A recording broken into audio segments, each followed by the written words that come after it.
चूँकि अगेन मैं इस बात को रिपीट कर रहा हूँ, मैं SIT का पार्ट भी हूँ और ASP भी था जिस समय केस वर्कआउट हुआ।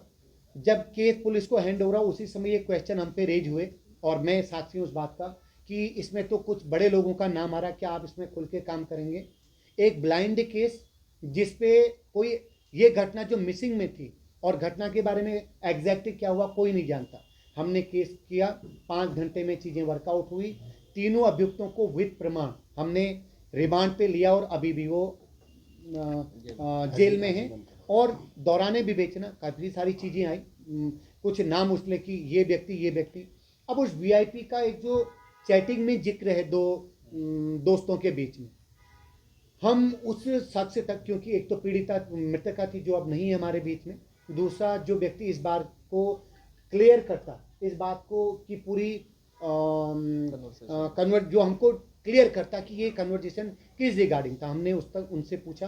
3-4 बार उनके बयान हुए और 164 जिसको हम जुडिशियल स्टेटमेंट बोलते हैं, मजिस्ट्रियल स्टेटमेंट, वो भी हुए।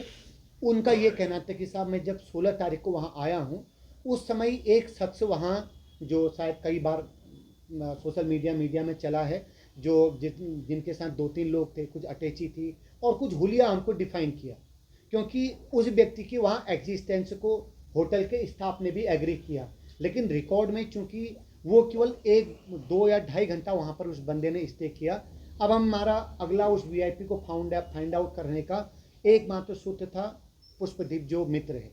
तो मित्र से जब हमने कहा कि साहब हाँ मैंने देखा, मैंने उससे उनकी जो साथ है तो उनसे बात भी करी और मेरा मानना है कि ये VIP वही होगा जो मंडे को आना था, जो मंडे को VIP आना था वाली बात, कई बार ये चीज़ें आती हैं।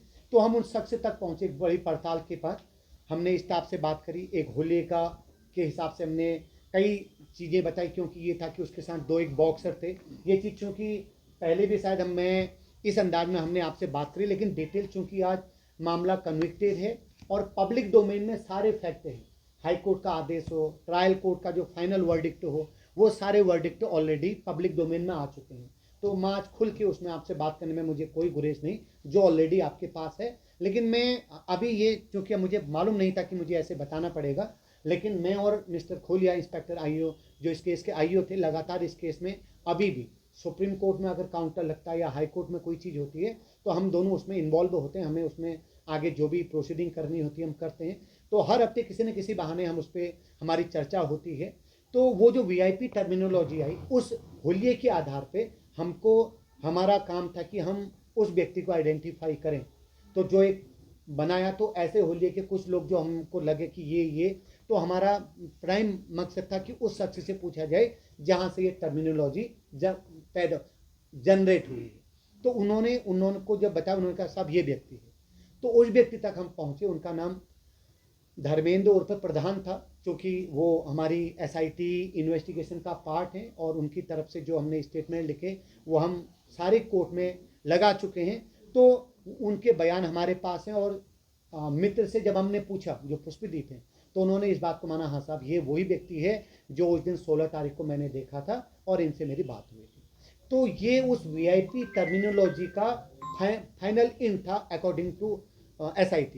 लेकिन उसके बाद जो कई बार जो चीज़ें आई कि ये हो सकते हैं, वो हो सकते हैं, हर एंगल पे काम करना हमारी जिम्मेदारी थी। हमने हर एंगल पे काम किया, वो डंप डेटा हो, वो CDR हो, वो उस दौरान या उससे आगे। क्योंकि एक बात आप फैक्ट आपके दिमाग में जरूर आना चाहिए, घटना 18 तारीख की रात को हो गई और ये वर्कआउट हुआ है 22 तारीख को। तो इन 5 दिनों में एक नॉर्मल कोर्स में चीज़ें चल रही। तो उस दौरान क्या कोई शख्स आया, या जितने लोग उस दौरान उस रिजॉर्ट में उन्होंने अपनी बुकिंग करी, वो काम के नाम पे आए, किसी भी बहाने उनका वहाँ एग्जिस्टेंस था।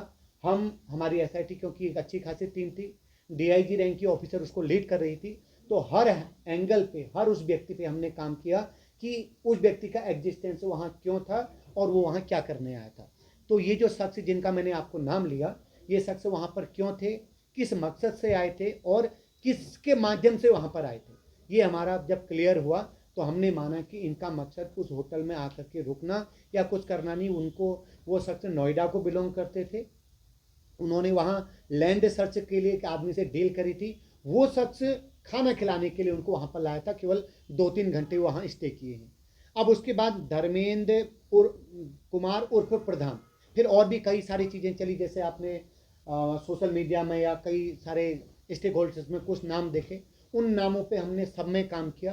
कोई भी ऐसा रेलिवेंट और तथ्य हमारे पास नहीं था कि वीआईपी नाम का कोई व्यक्ति उन शख्स जिस पे हम काम कर चुके हैं कोई एग्जिस्ट करता है। ये सारे फैक्ट है हमारे इन्वेस्टिगेशन। इसके बाद ट्रायल कोर्ट। ट्रायल कोर्ट में एक इंपॉर्टेंट चीज़ मैं आप सबके संज्ञान में लाना चाहूँगा, क्योंकि ठीक है क्वेश्चन लगे इसमें एसआईटी को कई बार परिजनों की तरफ से भी वो मतलब हमसे नाराज़गी हमको देखनी पड़ी कि ये ऐसा नहीं वैसा नहीं। हमारी कोशिश है कि वो हमारे साथ रहें और हम चीज़ें करें। जो फैक्ट पिटिशनर आशुतोष नेगी जी या परिजनों के द्वारा दिए गए उन सब पे काम करना हमारी जिम्मेदारी थी। उन सब का इन्वेस्टिगेशन के दौरान हमने जो काम किया, जो हमारे पास एविडेंस थे, हमने ट्रायल कोर्ट में तो दिए ही।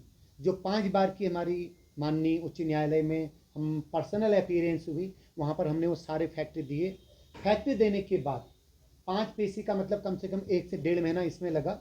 फिर 5वीं पेशी के बाद डिटेल से करीब 20 या 22 दिन के बाद माननीय न्यायालय का एक डिटेल्ड निर्णय आता है, जो आपने अपनी मुख्य खबर का हिस्सा बनाया था कि एसआईटी क्लियर कट मेंशन है कि इस इन्वेस्टिगेशन में किसी भी प्रभावी व्यक्ति को बचाने का कोई प्रयास नहीं किया गया। क्लियर कट मेंशन है, वन थिंग। दूसरा, उन्होंने ये माना कि इस दौरान एसआईटी ने जो काम किया है, क्योंकि 1.5 से 2 महीने का टाइम हो चुका था वो फाइनल वर्डिक्ट के दौरान, ये माना कि विवेचना एकदम सही दिशा में है। एक सही ऑफिसरों का ग्रुप इस विवेचना को सही दिशा में लेके जा रहा है। अब अगला प्रश्न जो प्रश्न आता है कि एविडेंस डिस्ट्रॉय वाली बात, मैंने पहले भी कही, मैं फिर इस बात को, क्योंकि ये कई बार आती है कि वहाँ वो जो किया गया उसका मकसद एविडेंस डिस्ट्रॉय करना था। अगेन मैं इस बात को जोर देके और पूरे तथ्यों के साथ आप सबके सामने कहना चाहूँगा, 22 तारीख को जब हम कोई केस हैंडओवर हुआ, उस दिन भी एसआईटी तब नहीं बनी थी। हमारा जो थाने का आईओ था उसने उस कमरे का विजिट किया, वहाँ ताला लगा के आया कि जब तक हम इसमें एफएसएल विजिट नहीं करेगी तब तक इसमें कोई भी इंटरवीन नहीं करेगा। नेक्स्ट मॉर्निंग 9 से 10 बजे के बीच में हमारी एक लेडी सब इंस्पेक्टर के नेतृत्व में जो एफएसएल टीम थी, उसने उस पूरे क्राइम सीन को, जिसको अभी तक हम क्राइम सीन मान रहे थे, उसको पूरा विजिट किया। उसकी वीडियोग्राफी हमारी तीनों कोर्टों में सबमिटेड है। तो एविडेंस किसी भी प्रकार का नष्ट हुआ, इस बात को मैं डंके की चोट पे हम एज ए एसआईटी मेंबर और एज ए आईओ हम बोल सकते हैं कि ऐसा कुछ भी नहीं था। तो ये चूँकि आज इन सारे तथ्यों के बाद, पूरी एसआईटी के काम के बाद, ट्रायल कोर्ट ने पूरी डिटेल से उसमें डिस्कस सारे एविडेंसों की, सारे विटनेस की एविडेंस करने के बाद एक जेन्युइन सज़ा सुनाई है तीनों को। उन सेक्शन में जिनमें एसआईटी ने उन तीनों को दोषी माना, आरोपी माना, उसमें सज़ा सुना चुकी है। और एक फैक्ट और जो आप सबके संज्ञान में स्ट्रांगली आना चाहिए कि ड्यूरिंग ट्रायल जो प्रोसिक्यूशन का काम था, चूँकि पहले पब्लिक प्रोसिक्यूटर इस काम को कर रहे थे, लेकिन परिजनों के द्वारा उसमें कुछ नाराज़गी व्यक्त की गई, तो उनकी कहे अनुसार एक स्पेशल प्रोसिक्यूटर उसमें नियुक्ति किए गए। उन्होंने बहुत अच्छी पैरवी, वो लगातार हमारे संपर्क में रहे, बहुत अच्छी पैरवी के साथ प्रॉपर एविडेंसों के एनालिसिस के बाद, विटनेस को प्रॉपर गवाही करवाने के बाद इस केस को अंजाम तक पहुंचाया। वो भी तारीफ के काबिल उनका काम था। तो ये तथ्य कि एसआईटी ये चीज़ नहीं कर पाई या वो चीज़ छुपाई या ऐसा कुछ हुआ, ये मुझे इसमें कोई सच या कोई बुनियाद या कोई तथ्य नहीं लगता। तो ये बहुत इंपॉर्टेंट चीज़ है। अब आज चूँकि फिर मैं इसके बाद, क्योंकि मैं एक बार अपना नरेशन पूरा कर लूँ, देन फिर आपकी क्वेरी जो होगी मैं उस पर भी हम बात करेंगे। मेरे साथ आईओ भी हैं। तो ड्यूरिंग ट्रायल भी चूँकि जो वहाँ का स्टाफ था, अभी हम केवल मित्र और परिजनों तक बात करते हैं। उस रिजॉर्ट का जो 5-6 लोगों का स्टाफ था, जो कोई 4 दिन पहले आया, कोई 10 दिन पहले आया, कोई 4 महीने से काम कर रहा था, एक एक व्यक्ति के स्टेटमेंट जो उन्होंने पब्लिक डोमेन में बोले, क्योंकि लगातार मीडिया पर्सन भी, आप लोग भी उनकी बाइट ले रहे थे, जो उन्होंने पुलिस को हैंडओवर होने से पहले पुष्पदीप या मित्र से बात करके बताया और जो हमारी विवेचना में आया, सारी चीज़ें एक्यूरेट टू द पॉइंट हैं। उन सबके पुलिस स्टेटमेंट के साथ जो 164, जिसको हम सीआर मजिस्ट्रियल स्टेटमेंट बोलते हैं, वो सारे स्टेटमेंट हुए। और जो चीज़ हमें बताई, जो चीज़ हमें आने से पहले ऑलरेडी वो पब्लिक डोमेन में ला चुके थे, और जो ड्यूरिंग ट्रायल बताई, वो सारी चीज़ें अकॉर्डिंग टू फैक्ट और एक जैसी थी। इसीलिए एक प्रॉपर कन्विक्शन हो पाया। तीनों अभियुक्त अभी भी जेल में हैं। जेल में वो अपील पे जरूर हों, लेकिन अभी भी कोर्ट ये नहीं समझता कि बेल लायक इनका प्रकरण है। तो ये पूरा था जो मुझे लगा। अब जैसे सर ने मुझे अचानक बोला कि एक बार अगर आप ये प्रश्न हुआ है तो आप इसमें बात करिए, तो मेरी जिम्मेदारी बनती है, मेरे आईओ की जिम्मेदारी बनती है कि हम उन सारी चीज़ें जो अभी जैसे करंट में हमारे पास भी सोशल मीडिया की चीज़ें आती हैं, तो कई बार लगता है कि तथ्य सही ढंग से आप तक नहीं है, तो चीज़ें जाएं, जाने के बाद आप उसमें जो भी आपको समझ लगता है और फैक्ट ये सारी चीज़ें। अब आपकी जो मुझे इस पूरे